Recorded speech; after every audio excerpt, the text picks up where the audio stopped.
Vamos a abrir la palabra del Señor en la primera epístola del apóstol Pedro, primera de Pedro, capítulo 4, versículo 1 y 2. Vamos a tomar un nuevo capítulo de esta hermosa epístola que el Señor trae a nuestras vidas.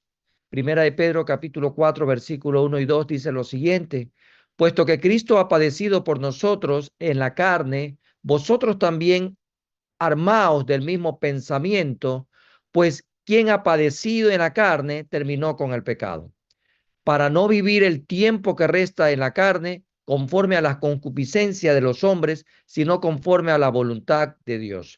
El tema que quiero compartir con ustedes en esta noche se titula Honrando a Dios en nuestras vidas. Honrando a Dios en nuestras vidas. Y quiero empezar contándoles una historia relatada que data del siglo pasado y dice lo siguiente: probablemente nunca habrás escuchado de Aida Skrinnikova. Ella nació en 1941 en San Petersburgo, cuando los rusos estaban luchando por liberarse del ejército alemán que los había invadido. El enemigo fue eventualmente expulsado, pero por muchas décadas no hubo verdadera libertad en su patria. En el año 1961, Aida aceptó a Jesucristo como su Señor. Ella tenía solo 19 años, próximos a cumplir sus 20.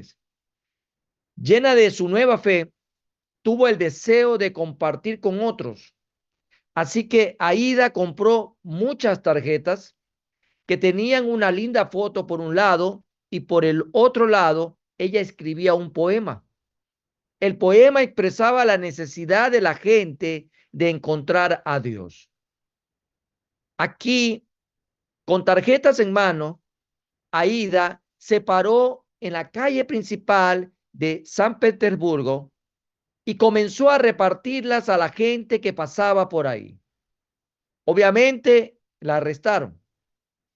Fue juzgada en una corte comunista y exiliada de San Petersburgo. Aida perdió su trabajo como asistencia de laboratorio. Años después, nuevamente fue arrestada y enviada a un campo de trabajo. Si Aida Skrinova habría leído Primera de Pedro capítulo 4, pero ella obedeció la intuición de su corazón. En medio de una persecución constante, ella compartió el mensaje de Jesucristo.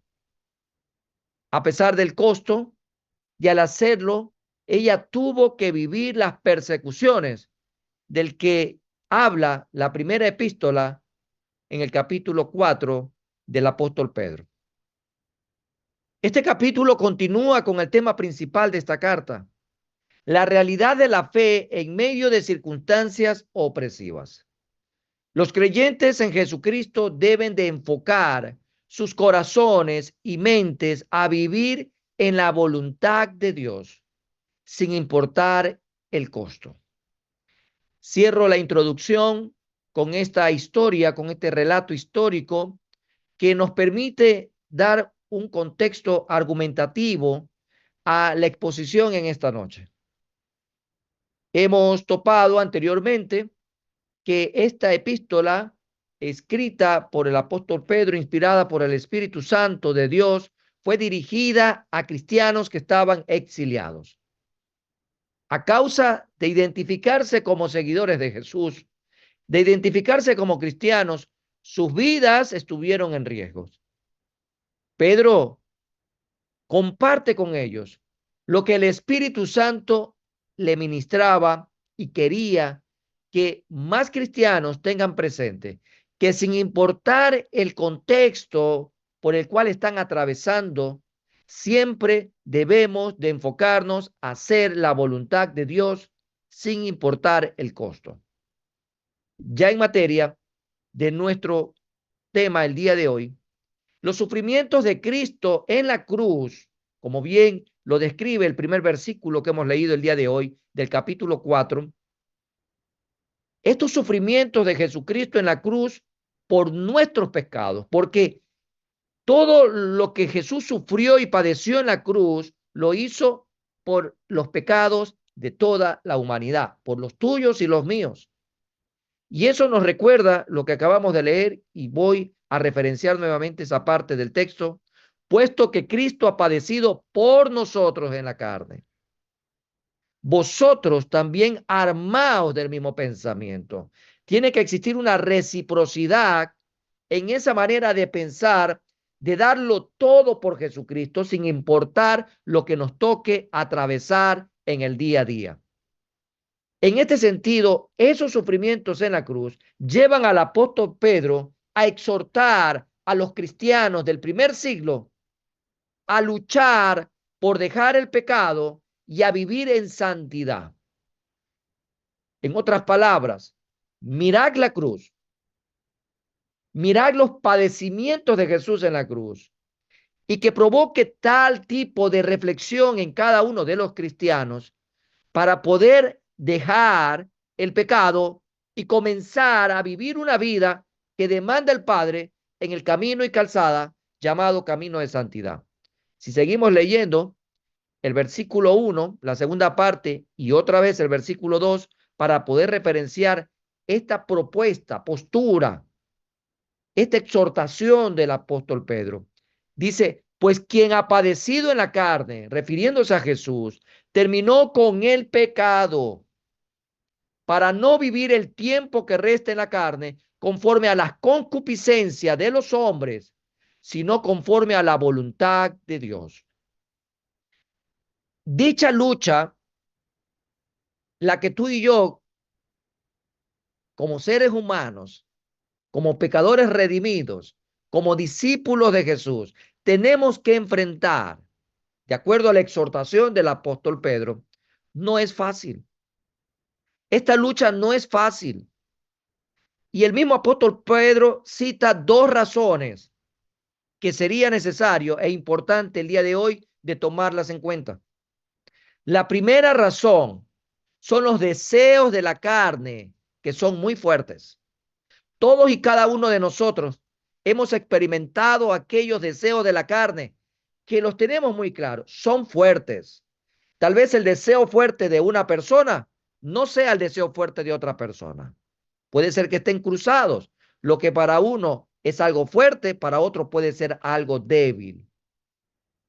Y dice el versículo 2, y aquí quiero que tú subrayes esta expresión, conforme a las concupiscencias de los hombres. Por eso el apóstol Pedro está enfatizando esta primera razón por lo cual nuestra lucha no es fácil, ni la lucha de aquellos cristianos del primer siglo no es fácil, por los deseos de la carne son muy fuertes. Entonces, conforme a la concupiscencia, Pedro habla de concupiscencia y en el griego este término es epitumía. Epitumía es el término en el griego que significa un gran deseo por algo. Concupiscencia, en otras palabras, es un gran deseo por algo, algo que usted desea de manera grande. Y para poder referenciar este término del griego, tomamos como referencia otros libros del Nuevo Testamento. Lucas 22:15 nos relata lo siguiente, y les dijo, cuanto he deseado comer con vosotros esta Pascua antes que padezca. Jesús hablando y expresando de un gran deseo de comer, un gran deseo de comer en la carne. Otra referencia es una epístola del apóstol Pablo en 1 Tesalonicenses capítulo 2, versículo 17, que también nos habla acerca del deseo grande, que es un símil al término concupiscencia. Y dice esta parte de 1 Tesalonicenses 2:17, pero nosotros, hermanos, separados de vosotros por un poco de tiempo, de vista pero no de corazón, tanto más procuramos con mucho deseo ver vuestro rostro. Otro gran deseo en la carne. Por lo tanto, estos dos textos nos dan base y sustento para poder identificar el término que el apóstol Pedro utiliza, concupiscencia. un gran deseo por algo. Ahora, aquí hay un dato importante a tomar en cuenta. Lamentablemente, el término concupiscencia no solo se refiere a un gran deseo por algo bueno, como leímos hace un momento, sino que también está atado a deseos malos y engañosos. Decimos un gran deseo como tronco común, pero tiene dos aristas. La una puede ser para buenas cosas, para buenos anhelos, para cosas positivas, y la otra arista puede ser para cosas malas y engañosas. Lo dice Efesios 4:22. En cuanto a la pasada manera de vivir, despojados del viejo hombre, que está viciado conforme a los deseos engañosos. Por lo tanto, cuando el apóstol Pedro refiere esta primera razón que identifica que la lucha no va a ser fácil, no hablo de que sea imposible, solo estoy diciendo que no es fácil. Esta primera razón nos da una pauta por los deseos de la carne, por la concupiscencia, por esa atracción a algo grande, pero malo y engañoso. La segunda razón que nos deja ver en esta noche es que los deseos de la carne son lo que le agrada a los gentiles. Recuerde qué significa la palabra gentil. Es todo aquello o todo aquel que no sea judío. En otras palabras, el resto del mundo. Solo hay dos tipos de personas, por decirlo así: el judío y el gentil. Si usted saca de la ecuación en el mundo a los judíos, queda el resto de las naciones.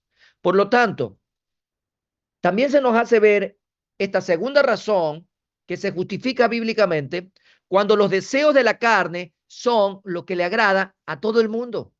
En otras palabras, y dice el versículo 3 de primera de Pedro 4, baste ya el tiempo pasado para haber hecho lo que agrada a los gentiles, lo que le agrada a todo el mundo, en otras palabras. Eso significa que todo el mundo se entrega a satisfacer los deseos de la carne, los deseos malos, los deseos engañosos, porque a la carne le gusta, le agrada, le satisface. Claro está que lo que satisface a la carne, Dios lo aborrece, Dios lo rechaza. ¿Y cuáles son esas cosas que le gusta a la carne? Dice el mismo versículo 3 en la segunda parte: andando en lascivias, concupiscencias, embriagueces, orgías, disipación y abominables idolatrías. Y ahí entra el término porneia, que se abre aún más de las cosas que les encanta a la carne. Entonces, esta segunda razón nos invita a ver que no va a ser fácil porque a todo el mundo le agrada. A la gente, en otras palabras, que no tiene temor de Dios, a la gente que no tiene a Cristo, a la gente que está perdida en sus delitos y en pecados, a la gente que aún no ha sido redimida, porque no reconoce la necesidad en su vida de un Salvador y de un Señor. Algo adicional en este segundo punto es que no solo a la gente le agrada, al mundo le agrada, sino que precisamente ese mundo, esa gente sin Cristo, esa gente perdida, critica, cuestiona, señala, juzga a los seguidores de Jesús porque no hacen lo mismo. Yo no sé si tú en algún momento de tu vida cristiana has estado en este tipo de situación, que eres señalado, eres juzgado, eres rechazado, eres criticado, eres marginado, porque no compartes, porque no convides, porque no participas de las cosas que la gente sin Cristo practica. Por ejemplo, en el mundo es normal los discursos de doble sentido, o los chistes de doble sentido, o los chistes colorados, como bueno, la sociedad los termina aceptando. Y cuando usted se aparta porque no está de acuerdo de esa doble moral, de ese doble discurso, de ese doble sentido, de ese doble ánimo, usted se aparta porque tiene temor de Dios, porque sus oídos ya no se alegran con ese tipo de epítetos, de palabras, de oraciones, de palabras suezas. Entonces a usted le dicen el hermanito, a usted lo rechazan. No te juntes con esa persona es rara, esa persona es extraña, esa persona no comparte nuestros propios gustos o nuestros gustos comunes. Por lo tanto, la palabra mismo dice en el versículo 4 de Primera de Pedro 4, a estos, refiriéndose a todos los gentiles, les parece cosa extraña que vosotros no corráis con ellos en el mismo desenfreno de disolución y os ultrajan. En nuestra sociedad moderna, tal vez a usted no lo van a ultrajar físicamente, pero sí lo van a rechazar, sí lo van a marginar, sí usted ya no sería tomado en cuenta. En ese sentido, dicen, usted está loco porque invierte un día domingo en la casa del Señor, obviamente como un buen cristiano, para usted no hay nada más importante que congregarse, que buscar las cosas de Dios, que buscar las cosas del reino. Hay gente que le parece locura invertir el tiempo, por ejemplo, en un mini retiro de matrimonios. Hay gente que dice, ¿para qué perder tantas horas en esos espacios? ¿O para qué tener que ayunar? ¿Para qué tener que ir a la iglesia a orar? ¿Para qué tener que ir a evangelizar? Bueno, para nosotros es un estilo de vida que nos llena de mucho beneplácito el poder sentirnos útiles en las manos del Señor, porque sin merecerlo tenemos la gracia que sobreabunda sobre cada uno de nosotros como hijos de Dios. Por lo tanto, Pedro está describiendo dos razones por las cuales no va a ser fácil la lucha que vamos a tener para poder rechazar, para poder dejar el pecado y comenzar a vivir en santidad. No es fácil, pero sí es posible por la gracia y la misericordia de Dios. En tal sentido, el apóstol Pedro no solo deja estas dos cosas que hacen ver como que no va a ser muy sencillo esto, sino que también menciona dos grandes motivaciones para no entregarse a los deseos de la carne. Bueno, una con otra. Hay dos razones por lo que no sería fácil, pero las motivaciones que te voy a compartir, parafraseando un poco lo que Pedro compartía con sus hermanos de aquel siglo, era que estas motivaciones tienen mucho más peso y deberían de provocar en cada uno de los discípulos de Jesús, seguidores de Jesús, el deseo y el anhelo de poder agradarle a Él, dejando las cosas que a Dios no le agradan. En ese sentido, lo primero o la primera motivación es que el cristiano debe de procurar hacer la voluntad de Dios y no dejarse dominar por los deseos de la carne. En ese sentido, como lo leíamos hace un momento, conforme a la concupiscencia de los hombres, sino, o sea, ya no vivir así, sino conforme a la voluntad de Dios. Y la voluntad de Dios para ti y para mí, la palabra lo dice, es buena, es agradable y es perfecta. Por lo tanto, ahí tienes tú un motor acción, lo que describe el latín en la palabra motivación. ¿Cuál es tu motor que va a provocar que tú te muevas hacia hacer lo correcto? Que es la voluntad de Dios. Y si tú y yo vivimos en la voluntad de Dios, todo, no solamente para nosotros, sino para nuestro contexto, será bueno, agradable y perfecto. Una segunda motivación es que Dios un día nos juzgará por cómo hemos vivido. Si usted cree que por el hecho de denominarse o llamarse cristiano, ahí termina todo, porque dice que un día profesó a Jesús, lo recibió como el Señor y Salvador de su vida, y de ahí usted vive como quiera, tenga cuidado. Un día vamos a dar cuenta ante el tribunal de Cristo Jesús por todas las cosas que hayamos hecho en esta tierra, cosas buenas y cosas no tan buenas. E incluso, recuerda lo que dice la misma palabra, al que sabe hacer lo bueno y no lo hace, le es pecado. ¿Cuánta gente es apática para ir al tiempo de evangelismo? Por ejemplo, para este sábado tenemos evangelismo. Yo espero verte ahí. Espero que tú inviertas tu vida, tu tiempo en las cosas del reino. Al que sabe hacer lo bueno y no lo hace, también es pecado. Y de eso daremos cuenta un día al Señor. Pues si más puede la pereza, si más puede la recreación, si más puede el entretenimiento, si más pueden tal vez menesteres del hogar, que servir al Señor, pues deberías de realmente revisar en tu interior y saber a quién mismo estás sirviendo. La palabra dice en el versículo 5 y versículo 6 de Primera de Pedro lo siguiente, respecto a esta segunda motivación que debe de provocar en todo cristiano, realmente el dejar la vida de pecado y comenzar a caminar en la santidad. Dice el versículo 5 de 1 Pedro capítulo 4, pero ellos darán cuenta al que está preparado para juzgar a los vivos y a los muertos. Presta atención, ¿sí?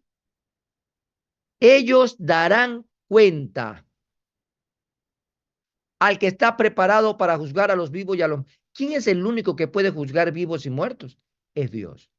Entonces, la gente que a ti te critica, la gente que te señala, la gente que de repente te trata de hacer daño, pues un día va a tener que dar cuentas, como tú y yo también vamos a dar cuentas. Pero claro, estaremos en distintos espacios. Unos estarán en el juicio del trono blanco y otros estaremos en el tribunal de Jesús. Versículo 6 dice lo siguiente, porque por esto también ha sido predicado el evangelio a los muertos, para que sean juzgados en carne según los hombres, pero vivan en espíritu según Dios.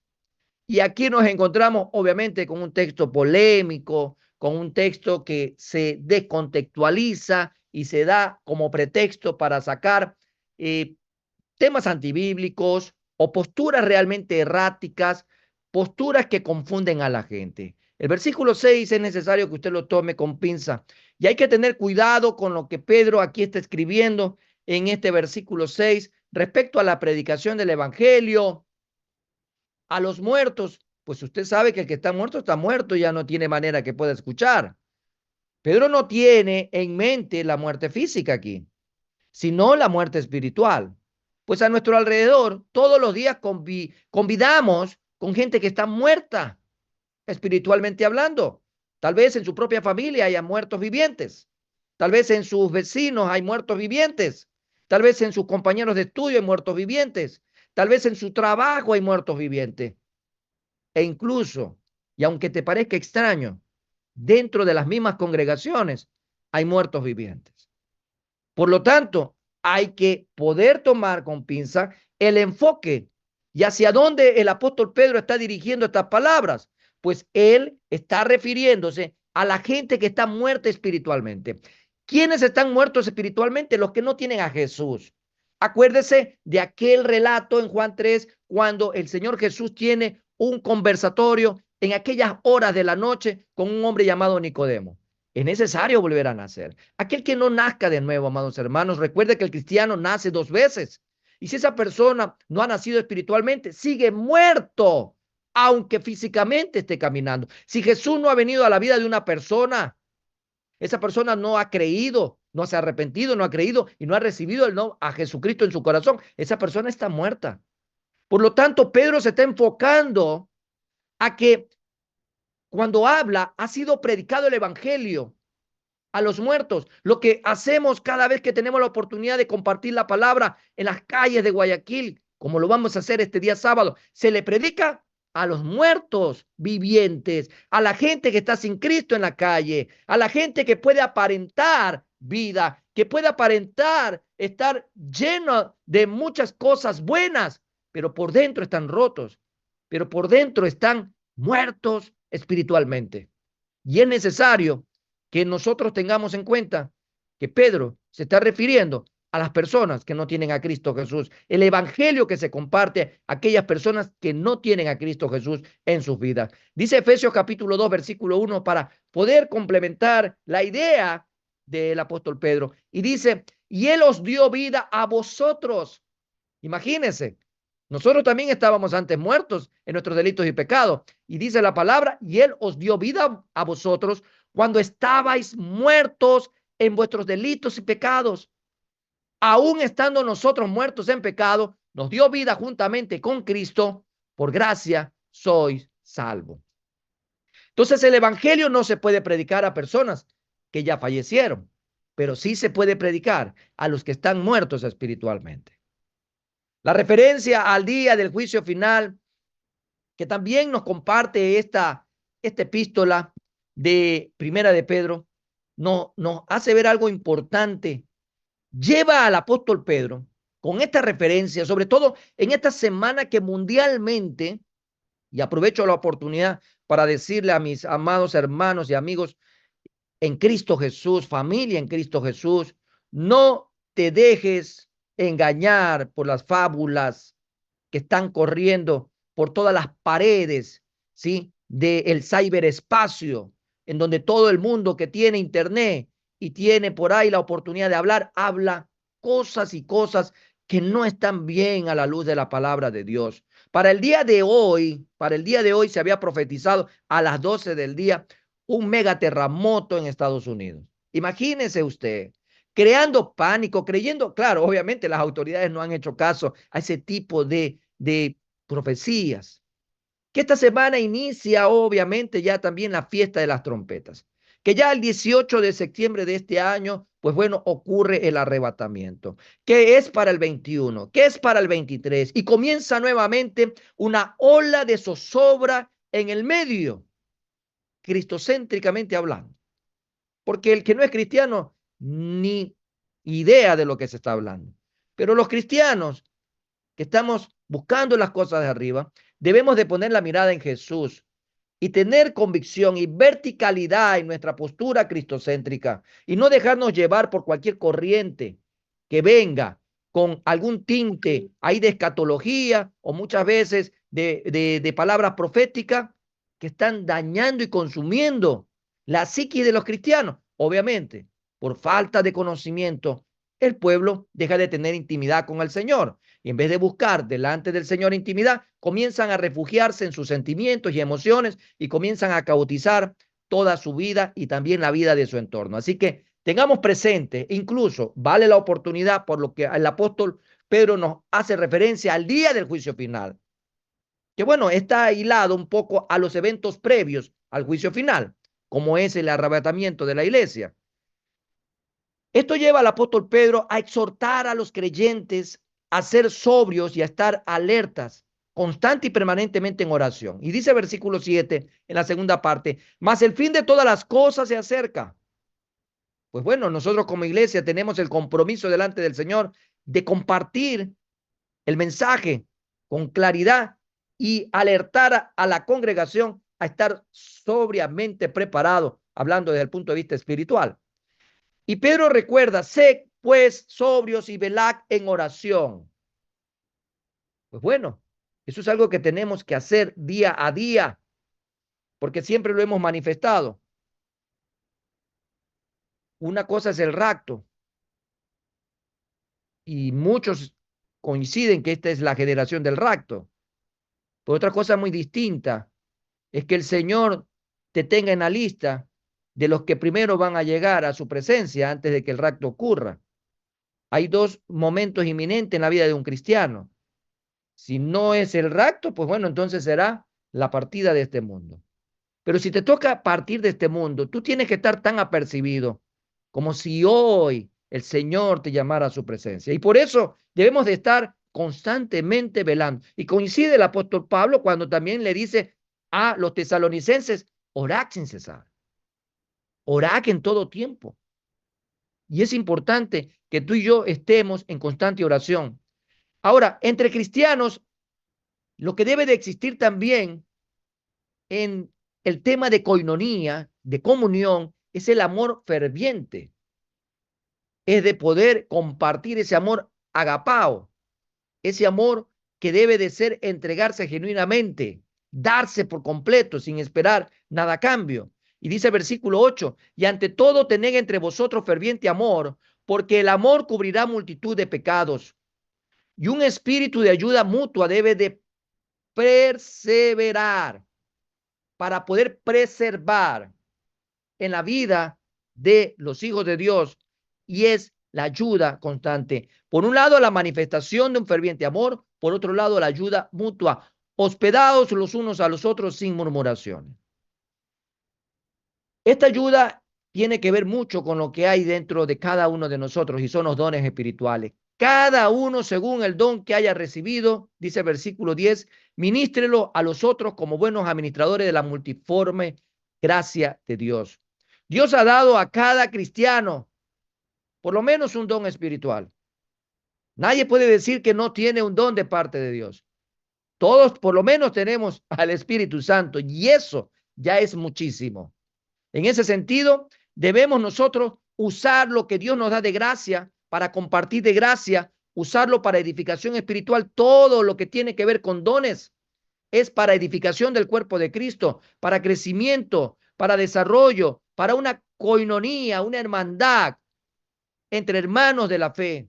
Pero todo debe de estar centrado siempre en Dios y sea para la gloria de Dios lo que hagamos en este honrar al Señor. Porque hoy lo que el Señor quiere es que tú y yo honremos a Él con nuestras vidas y el testimonio es fundamental.